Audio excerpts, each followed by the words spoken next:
Noong 2015, nananahimik si Mayor Rodrigo Roa Duterte sa Mindanao. Walang kaplano-plano tumakbong presidente. Hindi ako tatakbo ng presidente. The country does not need me. I do not have the ambition to be president. Mahal ng marami sa Davao dahil sa ipinamalas ng katangitang pamumuno at serbisyo sa gobyerno. Handa nang magretiro at ialay ang natitirang lakas para makasama ang pamilya at apo sa huling sandali ng kanyang buhay. Subalit noong 2016, dala ng matinding pangangailangan ng bayan, tinawag siya ng madla para tumakbo.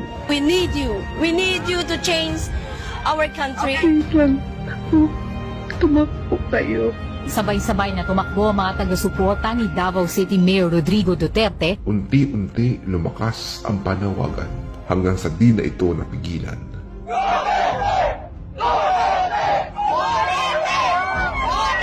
Sa kanyang pagtakbo, iilan ang kanyang ipinangako. Lilinisin niya ang Pilipinas at susupilin niya ang droga. Binalaan niya mga Pilipino na kung siya ay mahalal, marami ang mananagot. Kriminal, sindikato, drogista at kurakot. I will be forced to kill you. And you will be forced to kill me and the others. Because I have to protect the nation. Talagang yayariin ko kayo sa paghirap ninyo sa Pilipino. Marami ang natuwa, nagbunyi at sumang-ayon. Si Duterte ang kailangan ng bayan at nang siya'y naging Pangulo, tinupad niya ang lahat ng kanyang sinabi. Inialay niya ang lahat ng oras, galing at talino para sa Pilipino.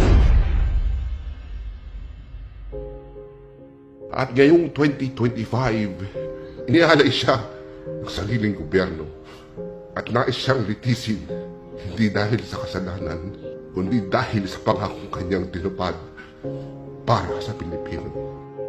Hihilain ko yan. Hihilain ko yan. Ako maniwala ka, hihilain ko yan. Akin na yung anak ko! Akin na yung anak ko! Rodrigo Roa Duterte.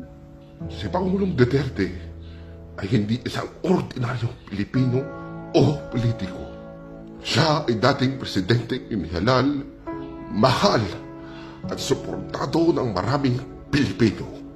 Siya ang buhay na sakisag ng sambahinang Pilipino. Kung ang uusig sa kanya ay isang banyaga na walang alam sa sistema, pamumuhay, kultura, at tunay na kalagayan ng